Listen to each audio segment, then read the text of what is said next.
Hello, everyone. Welcome back to another episode of The Root of All Ashley, where we once held the self proclaimed title of the group of idiots. I mean, the biggest group of idiots that could exist up until the Supreme Court, has outranked us in that title. But hopefully, at some point, we could reclaim that title. But at this point, I don't think that's going to be possible. I'm your host, Ashley, as always, and with me, the co host, Adriana. Good evening, everyone. I was vying for the throne of the most idiot, but these guys surpassed us by leaps and bounds, and I don't think we can reclaim that title, and I think I'm good with that. How are We you? really can't reclaim it, and I'm very upset about that because that was a title I was very proud of. I mean, I was calling my mom. I mean, she put it on the refrigerator for me. I mean, it was like a really shining moment, and it's just gone. It's just shattered, just like the rest of my childhood dreams and ideas. I had everything written down on a sheet of paper with glue and sparkles, and I tried to be dazzling in it, but they just overtook it, and I feel empty. I feel hollow, but I think I can make it through with your help, with your passion, and with everybody here listening, their love and compassion. I think we can survive. You want to know something? What probably did it is you didn't put macaroni on it. I grew up poor, so I didn't really have elbow macaroni. I had to use just glue and like glitter from the dollar store. Wasn't really much, but my mom says she was proud of me, so I hope she wasn't lying. Oh, Vaughn. Sweet, sweet Vaughn. Why must you lie? It's okay, I forgive you, Vaughn. It's okay. Don't shatter my image of her being proud of me. I came this far, 46 years old. I hope she's proud of me. I think she is. I mean, there could be a list of reasons that I am not aware of, but I'm sure they're there. I know you're not proud of me. This is the dynamic of our friendship. It's okay. We loathe each other in a very bizarre kind of way. We still get along, to make shows like this, to entertain most people. Yes, exactly, indeed, indubitably. So, how is life in the world of Miss Majestic? Very, very, very stressful, but we're not going to cover what goes on in our lives. We're going to go on to, because it might be a lengthy topic between us, so let's get all the highs and how are yous out of the way. But Adriana, you actually suggested what we're going to be talking about today, if you'd like to share that. Absolutely. Now, the thing about me is the older I get, I keep using that cliche, but the older I get, the more I enjoy being by myself. It's not because I loathe people or the general public or I don't want anybody touching me, breathing on me, slobbering all over me. This is pre pandemic. But even more so, I don't want people being around me, slobbering on me, touching me, or anything of the sort. So I thought about the most simplistic of things our friends. And so I'm asking you, and then I'll go back and forth. It will be a nice little exchange here. Do you adore having friends, or do you like being by yourself 90% of the time? Just throwing that out there. It's it's a combination of both. Because I have severe anxiety, so a lot of times I really do need to be by myself. My social battery can be drained. I do appreciate that I don't have to be obligated to do a lot of things to multiple people, but at the same time, it's like I miss having multiple friends. But I actually have good amounts of friends. I have you, I have Jeffrey, I have Sarah, I have Veronica, Brandon, and my newest friend Lacey that I also work with. And it's great, but at the same time, I'm not a great friend. I kind of keep a lot of people at arm's length at the same time because I've been burned a lot by friendship, and I get too trusting. So it's a combination that I get very lonely to the or I like the idea of a friend that I can just talk to every single day and just bullshit with and be like, "Oh my god, can you believe that this just happened?" and just stupid shit. And I kind of have that with a couple friends, but at the same time I don't. So I'm like in an odd place, if that makes sense. No, absolutely. I understand just fine. Years ago, in my teens and 20s, I wanted to be accepted so bad, and I wanted to have friends and just the basic things you watch on TV and movies. Everyone surrounds you, everyone loves you, and does good things for you, and that's what I've strived for a good majority of my life. And then, as I got older, and did the whole child thing, I just learned that I think I love myself more than a good majority of the public out there. And I'm now, of course, not counting family, not counting close friends, but I'm at the point where I enjoy my own company more than anything else because I can sit in silence. I can read a book. If I want to pick up the phone and have a conversation with somebody, I can, but I don't need to, and I really don't need to chase people for attention, you know?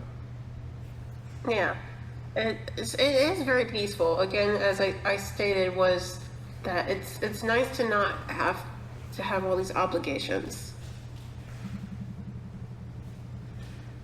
And so, speaking of obligations, I remember, the obligation of making plans to hang out with somebody, or you would, I guess back in the day, that you would pick up the phone or just send an email or a message to someone and say, hey, let's do something on Friday, let's do something on Wednesday. You make all these plans, and all of a sudden you just really don't want to go. Or you try to find a way to get out of them. Or on the rare occasion you really want to hang out with that good friend, that good confidant, and they cancel on you, and you can feel that letdown coming all over you. And I just don't really deal with that anymore. I try not to make plans with people. I'm more sporadic, or at least I give somebody a day to do something, or a couple of days. But I don't know. I guess it comes with age. And I mean, what are your thoughts on that? I mean, I think I'm a living example of canceling last second, or because I'll be in the mood to do something 1 minute, and then the day after, I'm like, I really don't want to do this because when we record the podcast, I'll be very amped up and can't wait to do it, and then the day of, I'm exhausted from work or my social battery is drained, and all I want to do is just simply lay on my bed or my couch and just do nothing until it's time for me to go to bed. And then I am very guilty of, reaching out to some friends of mine and say, hey, let's hang out, let's do this, or I'm invited. And then comes the day of, and it's just, I don't want to do anything. I want to stay at home. And I've actually made plans this weekend. I'm going to a friend's UFC party that that her and her husband are throwing. And of course I made plans, and I know I'm going to have fun. I had fun the last time I went back in January, but at the same time, I'm just sitting here thinking, that involves a lot of social work, and I don't know if I'm going to have the length of it or, the power to do it, but I know I'm going to have to because I already said I will go. So unless it starts raining and we get a hurricane, I'm going. Now, where do you think that stems from? I mean, you did mention anxiety and, your social battery gets really low, but where do you think that really comes from? I mean, because before it was a different kind of thing. People were anxious to hang out with people, and now all of a sudden, we're just hermits. I mean, does something happen in the course of your social life, to make you not want to do something like that? Because I'm still trying to figure that out myself. For me, as much as I can be an asshole, I'm also a people pleaser. I've learned to set limits now, but before I was such a people pleaser that it was hard for me to say no to anyone. That I would go out my way for friends, for family members, for coworkers, for managers. I would just go up and beyond to the point that I was burning myself out, and I was still going because I just didn't want someone to be upset with me. I wanted them to say nice things about me and just however else, but that's how far of a people pleaser I was. I still kind of am, but again, as I said, I have limits now, and I don't owe people as much as my time, and I've learned these things the hard way, but there's still that little bit in there that I don't like people to feel disappointed in me or people to think bad things about me. I guess it all depends on who. If it's just some random person, I could give a fuck less. But if it's someone I care about and I actually enjoy being around, it's just, so that part still kind of sticks with me a little bit. But I know for a fact it stems from me burning myself out on trying to do everything for everyone and not taking the time to care for myself, for my mental health, for my home, anything. It's because I was just trying to make everyone else happy but myself. And now that you said that, I can actually agree with you because I used to be the same way. I used to want to be the friend. And in my case, like I said before, I wanted to be liked so much. I wanted to become popular because I was never one of the cool kids. I was never one of the decent kids. I was a nerdy, stinky kid, who could never really imagine themselves going to a party or whatnot. So the little friends that I did have, or the ones that I thought I had, I would go out of my way and, like you said, just burn the candle at both ends, and just try to appease everyone. Whether it be drive somewhere, pick up somebody, do something for them, and I guess that just kind of wore on me because the more I realized the friends that I had wasn't really my friends versus my real friends. I was not really friends to them. I was their friend, if that makes any sense. And after a while, I just, took that step back and just realized that I really need to work on me, and I don't need to validate my existence by being around people. So, I guess you're definitely right on that aspect. Yeah, it's exhausting, and I mean, it's at the point that I've been burned so many times throughout my life where, as you know me, you've known me for like the last 5, 6 years, I would say, but a lot of people can't imagine when I tried to describe myself of how I was about 15 years ago, like when I was 17, 18 years old. I was actually a very nice, sweet person. I was sarcastic and things like that, but I wasn't nowhere near the level of asshole that I am now. I was definitely more of the sweet, rainbows and butterflies type of personality, if you can imagine that for me. And just because I guess I was still trying to hide things that happened to when I was younger as a kid and as a teenager. And, then I started going out to the world and I was getting, backstabbed, used, abused, betrayed, all the words in the thesaurus for that. And I just kind of ended up becoming the product that I am today. And granted, in the grand scheme of things, you're not really all that bad, because if you were, I would have said something years ago. I tolerated you because we worked together. You were the bright and shining light of my workday because most of the people I really didn't like. I really didn't want to try to get to know or become their associate and anything of that. And when you and I worked together, the sarcasm was extremely strong. So I looked forward to working with you as much as humanly possible because I knew that I had an outlet and I was speaking to a real person. And if you had a bad day, you told me. If I did something that irritated you, you would tell me, and vice versa. So that relationship formed right there out of just us being silly and pissing off everybody else. Yeah, I do have fun. I can come off of it as obnoxious, and I'm aware of that, and I do try to roll it back, but once I start having fun, it's kind of hard to dial it back until someone says, hey, I should dial it back, and then I like, oh, okay, and then the insecurity comes out. But yeah, we've talked about this before. Like when we worked together, you'd come in because you were the manager and I was not a manager, technically. And you have a walkthrough list of going over and you would nitpick shit. And I'm like, no. And I would walk with you. I'm like, nope, don't check that. Don't worry about that. No, that's good. I want to go home. Yes, the evil days of working at that place. I think I served my penance working there, and I think I survived purgatory. And I'm definitely a better person coming out of that particular place, but I digress. I think we all are. I have customers that come in to where I work at when they're applying for loans or something, and they work for a racetrack, and I'm like, oh, you poor sweet thing. I wouldn't even know what to say. I've seen a few of them walk into my location and they were surprised to see me and ask how I'm doing and notice, I was much happier and much more full of life versus the zombie images of how we were back then and how evil that job was. But it's not about that because we can definitely do another show about that, and that would take definitely many hours. Oh yeah, for sure. But to kind of steer back on point with this is, have you had any friends in your past that have left a bad taste in your mouth that affects you with relationships, friendship or not today? Absolutely. I try to be a good, positive person because of recent events in my life that have kind of not necessarily destroyed me, but left marks on me.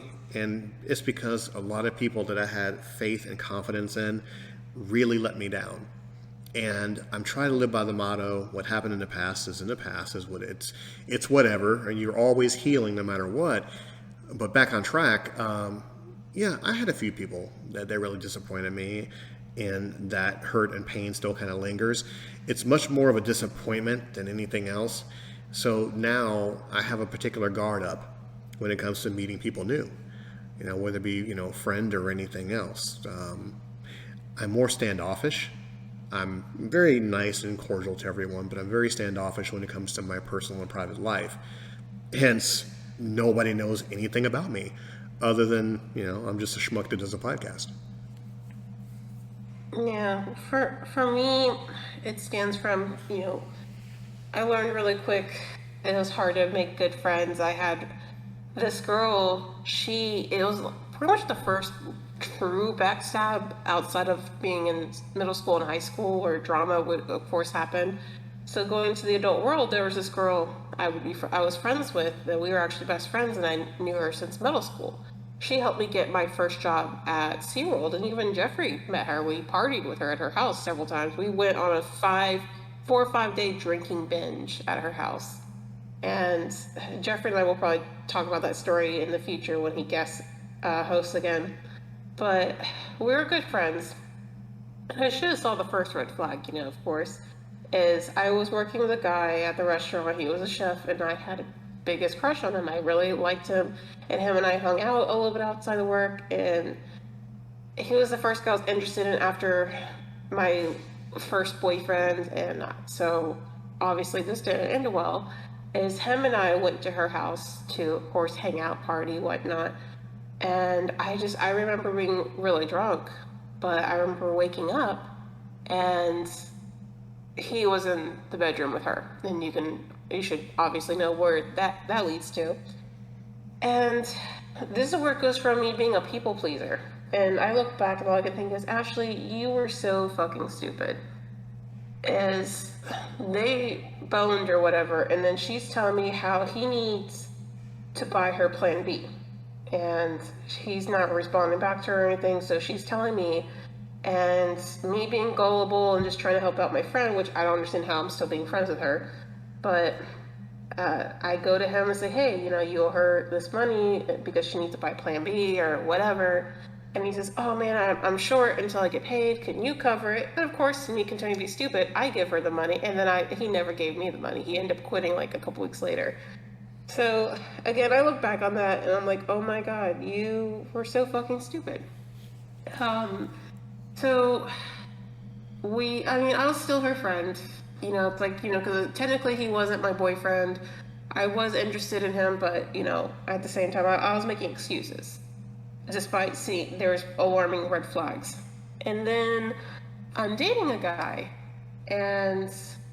or I guess we're just starting to date, and he slept with her. Jeffrey and I were actually in the house with the two of them as well. And I remember going upstairs, passing out, sleeping, and Jeffrey had texted me, but I was, of course, passed out. He's like, hey, are you awake? Because Jeffrey was up and he knew what they were doing, but he was best friends with that guy at the time, and so he was trying to keep bro code, but he was also trying to hint to me what was happening without breaking bro code. Mm-hmm. So I kind of just ignored it. I didn't think about it. And then one day she admitted to me. I got out of the truck. I got out of her truck when she dropped me off at my house, and I stopped being friends with her. And so I was kind of done with her. And then fast forward maybe 2 years, I'm dating Hazem, my husband. And she reached out to me. She was, apologetic. She wanted to rekindle our friendship and whatnot. And I decided, I was like, you know what? Yeah, sure. We were younger. It wasn't like it was a long distance of time, but I was like, let me give her a chance. We were friends for so many years. We were partying. Maybe she's seen better, and she has a boyfriend. She's been with this guy for over a year. So we go out and go party, and with my other friend and her boyfriend at the time. And I actually remember warning this girl. I said, hey, listen, we both have boyfriends. We're both serious. Don't mess with them. Don't flirt with them. Don't smile longer than 2 seconds, or else we're going to beat the fuck out of you. Because I'm still aware of what she did. And she's like, no, I won't. And, she got a little pissed off. I'm like, I was in the right to say that. The night was fine. Go to my room with Hazem, and then the next morning, I discovered that she's dipped out and she's blocked me on everything. And all I can think is like, what the fuck? And because she slept with my brother, which I didn't care about, sleep with him. Whatever, you cheated on your boyfriend, you slept with my brother, I don't care. But she dipped out, she blocked me immediately without even considering the fact is that I don't care. You didn't sleep with my boyfriend, you didn't sleep with my friend's boyfriend. I don't care that you slept with my brother. And I was like, okay, it is what it is, it's done. And of course, a year after that, she tried adding me, and I just blocked her. I said, nope, we're not going through this again. Nope, we're not doing this anymore. And haven't heard from her since I was probably, I want to say 20, 21. But again, when I heard from her, it was her trying to get back in my life, and I just blocked her. And going on to another friend, keeping the story short, her and I were drinking in the apartment I used to live in, and she tried kissing my husband. And I was drunk and I went to I remember her hugging him, and I didn't think anything, okay, cool, it's a friendly hug. And I remember going to the bathroom in my master bedroom, and I come out and my husband's laying in the bed, and I remember asking him, what are you doing? And he made a lie, and of course me being drunk as shit, I believed him. He's like, oh no, I'm drunk, I'm going to bed. I said, okay, sure. Currently partied the rest of the night. She leaves the next day, and it's like kind of awkward or whatever, which I didn't understand. Has him staying very quiet. All I can think is, oh man, he's pissed off with me because we were probably super stupid and we're a little bit too crazy, something like that. After she's gone, he's like, your friend is a fucking bitch. I said, oh, okay. I knew we were wild, but holy shit, I didn't know we were that bad. And he told me that when I went to the bathroom, she tried kissing him. But he immediately pushed her away and went to the bedroom. And he had called my mom to ask for advice. He says, should I tell her? And my mom had quickly said, no. She has anger problems and she's drunk. You tell her, she's going to throw her out the third floor window. Because we lived on the third floor. And I would have, because I'm very territorial. I am very aware of my flaw, but I'm territorial and I'm jealous as shit. So I found that out, and yeah, there's a mutual spot that she would go to that I went to with all of our other friends. She no longer went there when she knew I was there, for obvious reasons. Of course, that goes back down to trust issues. And there's other experiences with people and friends that don't, those are pretty much the only two that involve someone, like, that could be remotely a threat with my husband. But yeah, sorry, I'm stuttering, but all these other situations, other friends, but those are just two prime examples of friends that hurt me and backstab me to where it affects me now that any female friend of mine, it can be clear as day that logically, I know you're not interested in my husband. I know you don't find him attractive, you have your own type. But there's a part of me that gets so insecure if I walk outside and I leave a female friend sitting in my house with my husband, even just for 5 minutes, it makes me feel so insecure. And I'm always expecting to come back in, and the girl's like trying to sit in my husband's lap. So it's bad. Well, I mean, it's just based upon your experiences, so that's neither fish nor foul. My quick story is I've known someone for many, many years, and I'm keeping it very vague as possible because they know who they are. I had a friend for many, many years that I was very close with, and they had a certain A-type personality, and I was very blind because they were my friend, and and I always looked out for the best interest. And come to find out, I was their friend, and they were not mine. Now, most people don't understand that, but if they listen to that line, eventually it'll click. And fast forward many years later, off of a lot of just really being used, emotional abuse and things of that nature, I was very disappointed to know that they were doing some shady things on social media and showing different sides of themselves on social media, which was not like them, but it was a big shocker. And that really stuck with me for a while. And it's not the fact of, it's none of your business, you shouldn't be upset, has nothing to do with you, or hey, just get over it.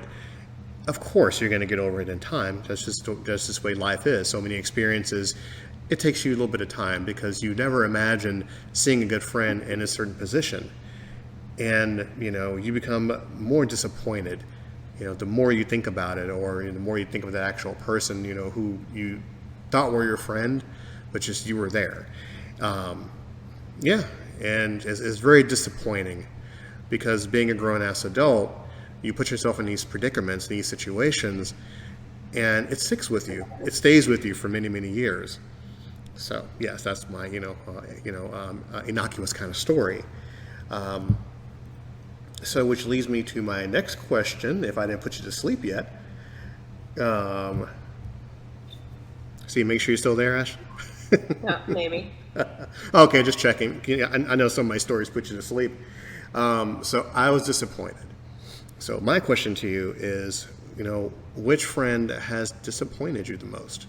And of course, names are inconsequential. So. We touched base on this lately when Jeffrey first guest starred on this podcast. Two of my very best friends at the time, so I only had three best friends. I had, two females and Jeffrey. And I truly felt the disappointment. It's when my father passed away. And these are two best friends where I was with them during their worst parts of their lives. I mean, it was nonstop, like hours on the phone call, being, their personal therapist. If they're in the hospital, I would stay with them 2 to 3 nights in a row, missing work. Just there for them for like the most painful, traumatic parts of their lives.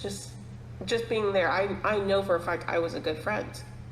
And literally the worst thing that could have happened to me in my life had happened. Because anyone that knew me knows that my dad was my best friend. There is no greater love in my life I will ever have that I had for my dad. And it still affects me to this day. And when my dad passed away, it was radio silence from the two of them. Now, I understand people not knowing what to say. Clearly, you're going through something, and they don't want to say, hey, sorry for a loss, he's in a better place, time will heal. I understand that. I understand that can be awkward, and you're not really sure, but the fact is that you're at least putting an effort to just try, just to reach out and say, hey, love you, here's something funny. And Jeffrey did that with me every day. He wasn't, telling me, hey, it gets better or anything. He was just sending me stupid shit. He was just talking to me about anything and nothing to get my mind off of it. He was a good friend. He was a true friend. You even reached out to me a few times. Like, you reached out to me more times in a month than they did in, 3 months. Longer, if anything.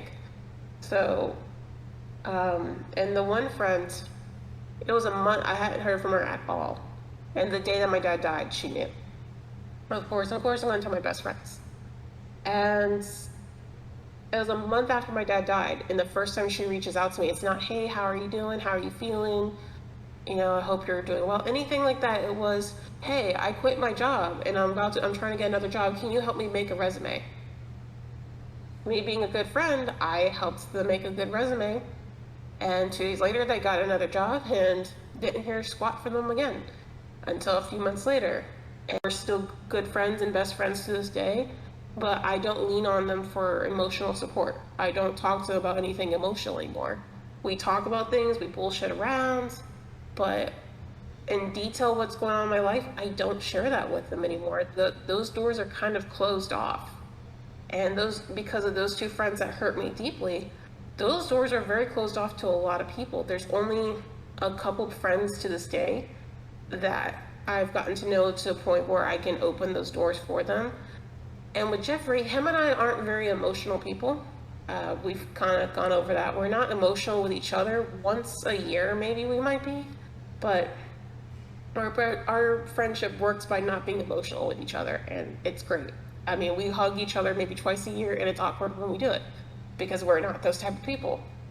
So, yeah, that's the biggest prime example I can think of a friend disappointing me.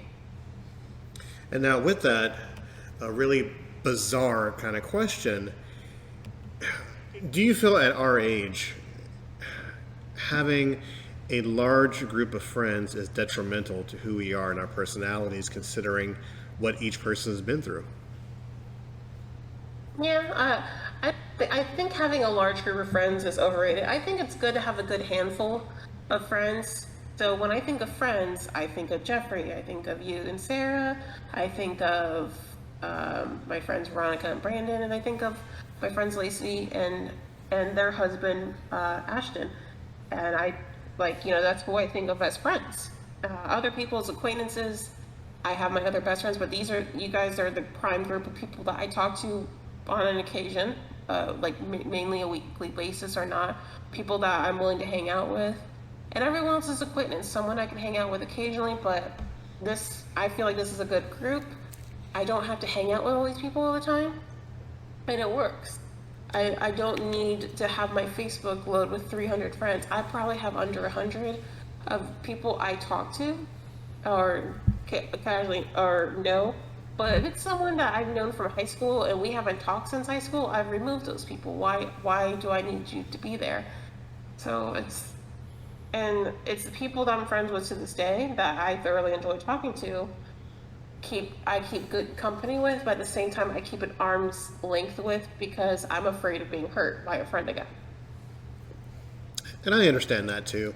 It's kind of bizarre, we as human beings, not to get too deep, is just what when we're spurned, I guess, by someone that we really trust and really admire and just enjoy their company, we take that hurt and we project it onto future people because we don't want that kind of pain to happen ever again. And some people can really bounce back pretty quick, while others, once again with age, like myself, I just don't want to go through the hassle, of trying to make new friends again. The ones that I have, like I have one that live in another state, we rarely talk. When we do, we pick up right where we left off at. We're one of those friends that we can take a bullet for one another, and it's no problem whatsoever. Versus me meeting somebody new, I just keep my distance because I'm at that point now where I finally have that self-love to where I really don't want to be around anyone. And I think it's a double-edged sword because I feel that you need an outlet sometimes, somebody to talk to, somebody to vent to, or just even ask silly questions like, how's your day? The basics. But otherwise, on the other coin, I just like being by myself because I won't let myself down. I won't disappoint myself, or I won't have to have that feeling of looking at someone from a distance, knowing how much of a disappointment they were to me. Granted, they're fine in their lives and they do what they want to do to make themselves happy. That's the whole point of life. But I don't like having that disappointment over someone I used to know, over someone that I shared things with, that kind of thing like that. That still bothers me to this day, not necessarily the person. Yeah, and I agree with you. And another thing that bothers me, the way it's hard for me to be close with a new friend, is I'm afraid of being hurt, and not in the sense of betrayal, as in that person not feeling the level of friendship that I feel from them. So, for example, my coworker slash friend that I hang out with and talk to almost on a daily basis now, well, they're trying to leave to find remote work instead, and that gives me anxiety because what I immediately think is, you're going to leave this job, we're not going to talk as much anymore, and eventually the friendship's going to fade because we're going to be living two separate lives and we don't see each other all the time. Because that's happened with past work friends is I move, I go jobs, I try hanging out, and eventually they kind of start fading out. Yeah, there's not saying that there are lies, but there's excuses why we can't hang out, and just end up drifting into the occasional like on Facebook or social media, and where it's someone that I thoroughly enjoy talking to every single day. And this goes into, for a prime example, currently as of right now, is Sarah. Sarah, who we've had a guest on here quite a few times, and she seems cool. I saw her at MegaCon, and we got separated because it got so busy. But I know her and I connect on a really big level. We have so much in common. We have about the same sense of humor, and she's very wonderful to talk with. But I also have a wall up because I'm afraid of wanting to get closer to her as a friend, to hang out more, to do all this extra stuff with, and then it turns out maybe from her, and she's like, you know what, actually it's just meh. I don't have time for Ashley to where I want to make a tighter bond as friends, maybe on her end. And I'm saying, not saying that this is the case all, but this is my own insecurity saying is she'll look at me and realize, I don't like this one, and move on. And that's what happens is I get attached to somebody that I feel like is a good connection, and then that person doesn't feel that same connection, and it goes back to me feeling, what is it about me that someone doesn't feel like they can be really good friends with? Do I come off as too obnoxious? Do I Is it the way I look? Is it something? It's all these things, which I've always told people is, hey, I know I can come off a little strong. My sense of humor is a little wild, but please always tell me if I say something that's upset you. I rather you tell me and I can correct it and I can try not to offend you or hurt your feelings or something. And I won't take offense to it because I don't want someone to feel bad or upset or anything because of something I said or did. I don't want to do that to you. And but then I'll have people that just don't talk to me anymore, and then I'll find out later down the road, oh, it's because you said this and they didn't like that. Well, why didn't they tell me? I mean, I would love to apologize for it. I mean, I'm an adult. I can understand if I made a mistake, and I know not everyone gets my personality. So I'm rambling about this, but that's just how I feel is throughout my entire life. I just can't really keep good friends because I get attached and I think this is a really cool person that I can vibe with, and that other person comes out to me, Ashley, oh, she's meh, and then find better friendships elsewhere.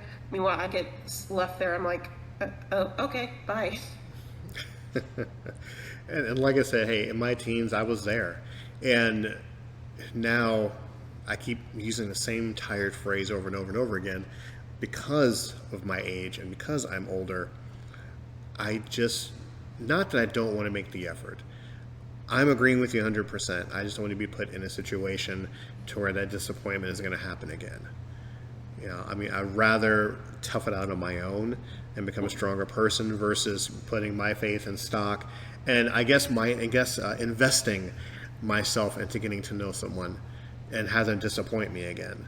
So I understand totally where you're coming from, and I just find it's better to have enemies than it is to have friends sometimes. It's truly, truly bizarre. See, but the thing is, I don't think I have any enemies. As far as I know, I don't think I know anyone that thoroughly hates me. I mean, really, off the top of my head, I just don't. I can't think, anyone that hates me where I think of someone, oh, they're my enemy.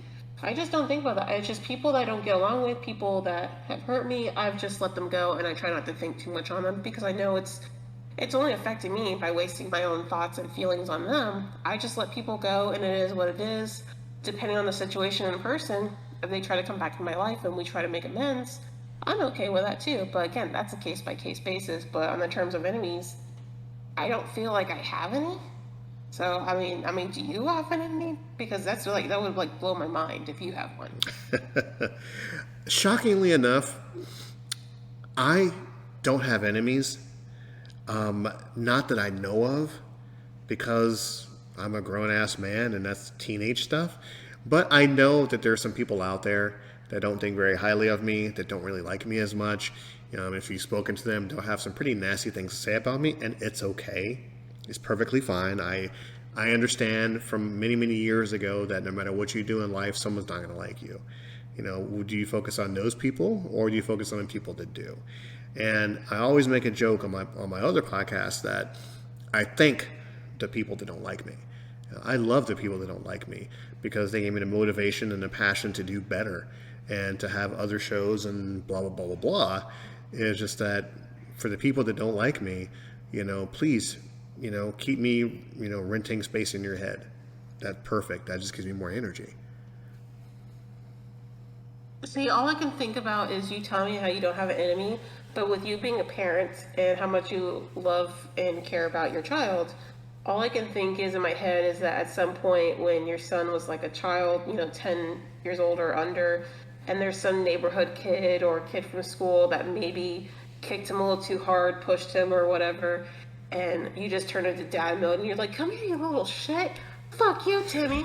Oh, I'll destroy your dad. I'll beat your dad's face to a pulp. So every time you think of that child, and you, like, of course, it's like typical playgrounds, like that went too far or something. But every time you think of that child, you're like, you know what? Fuck that kid. Fuck Timothy. I just feel like you would be the type of person that doesn't actively voice that, but every time you hear that child's name, and it's not even about that child, it's just the name, in your head, you're like, fuck that kid. It could be, actually. It really could be. And this sounds really bizarre once again, but this is me we're talking about. I sometimes would like to know the people that don't like me.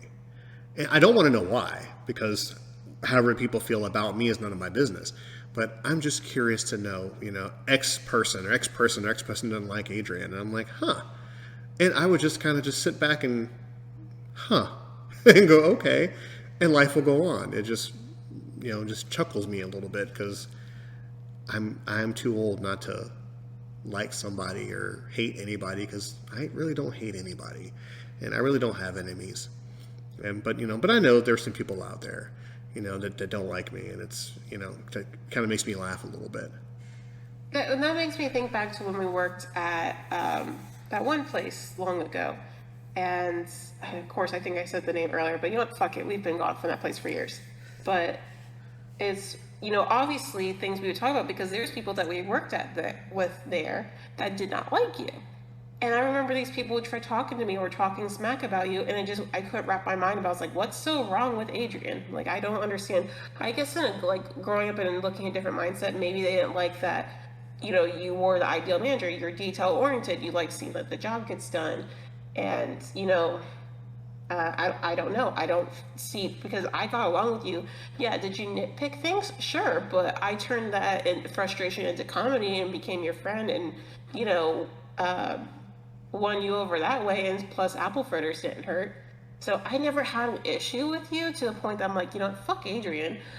It was just I turned it into fun. So when someone come to me and say, yeah, I don't like Adrian's this, Adrian, I'm like, I don't understand. What has he done? Well, trust me, there are a lot of people there that didn't like me. And I've heard through the grapevine that they didn't like me because of A, B, and C, and D. And, you have, ex-best friends, you have exes, you have coworkers, stuff like that, that talk trash about you as a person. And I just take it all in stride because, once again, they think about me enough to talk about me. And I just find it utterly hilarious. And, but yeah, like I said before, if I could take a poll of the people that don't like me, you'd be surprised. It's a pretty long list, because I won't lie. I mean, I'm a good person, not a great person, but I'm a good person. I have done some crappy things in the past, in the present, probably in the future, but I don't mind. I own my crappiness, and I understand who I am and my limitations as a person, so it's all good. Yeah. I mean, you say that you're a good person, and I think you're shooting a little high there, but you know what? I'll let you have it. Thank you. You keep me, you keep me grounded. I do. I mean, that's really what I'm here all about. I'm here actually, this podcast, it's not about me. It's really about your therapy sessions and, what little you get to say. That's actually breakthrough moments. And I'm glad we got you here. And now you're finally understanding that you're really not that good of a person. We had a breakthrough today, a truly emotional breakthrough, and I'm not going to cry on mic. No, I'm going to wait till after the show, and I'm going to weep silently into my pillow, and I thank you for that. You're welcome. I mean, you'll get my bill in the mail. Obviously this wasn't free, so just be aware. I care about you as long as I'm getting paid. I thought the first one was free. Damn it. Yeah, no, it doesn't work like that. Not in Actually Incorporated. I'm sorry. I knew I should check my HMO, but it is what it is. I mean, therapy's never easy.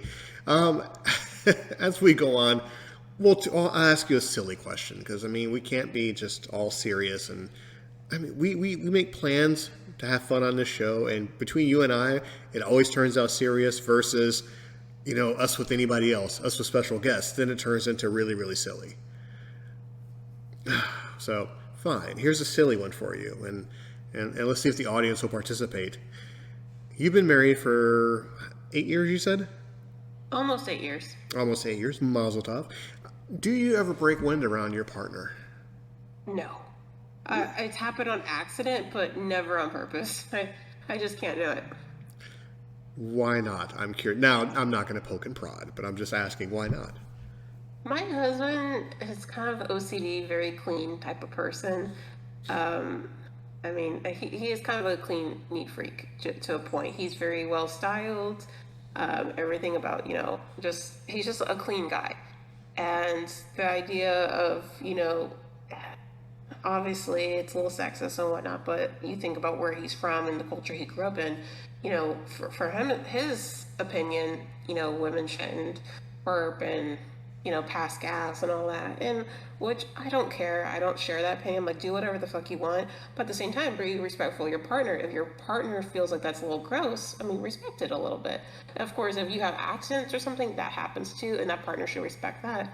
So for me, but it's also my own personal thing. Is I don't. I mean, I can burp around friends, but even I don't like to pass gas in front of friends. I did that as a kid, and to me now, I feel like that's kind of gross for me to do it. So it's not just about with my husband; it's around anybody. I don't like doing that. I'll burp with friends, but that's as far as I go. Because I like to just come off as clean. I take showers every day, and I'm also respectful of my husband, and you know, of his opinions and how he thinks. Whereas, again, his thoughts and feelings don't apply for everybody and every female or person, but it applies in my marriage, and it's something that it doesn't bother me to be like, okay, you know what? Don't, rip wind next to my husband just because it's funny. Those thoughts don't come to my mind. And again, as I said, they don't come to my mind with friends. So for me, it's a personal thing as well as respecting my husband and knowing that he doesn't like that. Whereas I have a female friend that she does it on purpose all the time, and she laughs about it. She'll do it with her partner and all that, and that's them. They think it's funny, and by all means, that's cool. But for me, not so much. I just had to ask. I mean, not to really, get too gross or anything. We had to break it up. We had to break up the monotony of the serious conversation. I have one little story to tell before we go, and then we'll always have to rely on Ashley's joke of the day, which still makes me shudder. But anywho, I had a crush on a young lady. This was back in my early 20s. And I got the courage enough to ask her out for a date. And she said yes, which really shocked me. So I did everything in my power to make the date special. I invited her over to my new apartment, cooked dinner, the whole 9 yards. I was a true gentleman. Had a crush on her and just could not keep my eyes off her. It was tremendous. After dinner, we watched a movie because I was too nervous to make any kind of move because still to this day, I'm kind of a nerd about it. So we were sitting down watching a movie. She was sitting on the floor. I was sitting on a couch. And there was a funny part in the movie, and she laughed. And by accident, she let one slide. And it wasn't that bad, but it was a quiet part in the movie. And it was really loud. So there was an uncomfortable silence, and she said, "Excuse me," in the most softest of voice. And I laughed. I didn't really laugh. I belly laughed. And I guess that kind of killed the mood. And yeah, after the movie, she made a beeline to the door. So that was why I asked, because that was pretty dumb of me to laugh at that moment. Yeah, whereas unfortunately with a lot of us females, we're raised to think, flatulence, whether it be burps or passing gas, it comes off as gross, disgusting for a woman to do, whereas a man, it's a man being a man, and he's only a man if he farts in front of his girl. And so unfortunately we get raised with that mindset. And again, for me personally, I don't like to do it. I don't like to do it around anyone. I feel uncomfortable, I feel embarrassed. So while others are comfortable doing it, and that's all cool for them, that's great. Do what makes you feel good about yourself. And so probably, I mean, honestly, for me, if I were to pass gas and someone starts laughing at me, oh yeah, I'd be super embarrassed and I would not want to be there. And I don't know this person, I don't know the experience, but maybe like for me in that situation, I would purposely avoid you, never want to see you again. And it's nothing that like on you. It's me being so embarrassed that I would be terrified of you ever bringing that up again, that I would just rather not talk to you ever again than deal with that. Well, once again, I preface this by saying this is me in my early 20s, not knowing any better, not knowing anything about women, which, shocker. And yeah, I just had to tell that story because we brought up the whole farting thing, and I found that very amusing. But yeah, and you were right, 100% right. She never spoke to me again. So that Yeah, was it's the embarrassment. I'm pretty sure it was the embarrassment. absolutely. But I had to share that story, like just to make something very lighthearted on this show. Any parting words for for our listeners? No, I figure we share our plugs, and I'm actually going to change the ending up just for this one bit, for this one show. I will not be doing a funny at the very end. I will be talking about something different, but this is a very rare occurrence. I don't know if it's going to happen again or not, but we're going to do it. So, of course, everyone can follow me on Instagram as Majestic Nerd Lady. As always, that's currently the only place you can follow me at until I get my shit together and have other accounts where you can follow me. But, who I am as a person is the only excuse I can provide. Understandable. And of course, you can find me under the normal platforms. Walker AC76 at podbean.com. You can find me on Stitcher. Wow, almost forgot here. Stitcher, Apple Podcasts, everything in between. Come follow me on TikTok now under Walker AC Experience. You can find some uplifting memes, some animation, clips of the show, everything in between. And of course, always write to us under slacking majestically01 That's slacking majestically01 at yahoo.com. So Ashford, the floor is all yours. So, of course, it's not a funny today. What I want to talk about is what I briefed about earlier in this episode, the intro. Unless you're living under a rock, you know what's happened. Roe versus Wade was overturned, which, of course, sets females back 50 years, once again, where we don't have rights to our bodies. And regardless what you think, you can be pro-choice, pro-life, however you think and feel, so be it. I'm not here to shame anybody. But I feel like everyone has a choice. And of course, as it said, is you're not really taking that away. You're just making it more dangerous and unsafe for others to the point that you're willing to criminalize, for some states, some states are criminalizing if a woman miscarries that they can be arrested. So a woman can just simply sit on her couch one day and her body just decides to reject a fetus and they can go to jail. If the hospital decides to report it, they can go to jail for something that was not their fault. It was their body just simply rejecting the fetus, which is ridiculous. It's one thing if you're purposely, trying to get rid of it and you're like busting up your belly or whatever. I mean, that's something else. But I'm not smart enough to know the problem, how to fix these problems. I don't know the best solutions. I'm not trying to say that. But regardless what you support, if you're pro-choice, do your best to reach out to your governors, heads of your state, to Congress, do everything. I can't provide you links or anything like that 'cause off the top of my head, and I don't have that pulled up because I literally just decided to talk about this a few minutes ago. Look up the best places that you can donate to Planned Parenthood.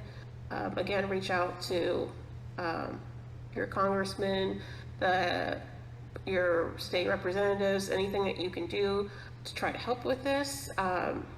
Any funds or anything that can help people leave the country so they can get treated how they want to, or just, even if it's not that, contraception, like birth control, Plan B, sterilization, because I feel like those are the next things that are going to go out the door. I take birth control.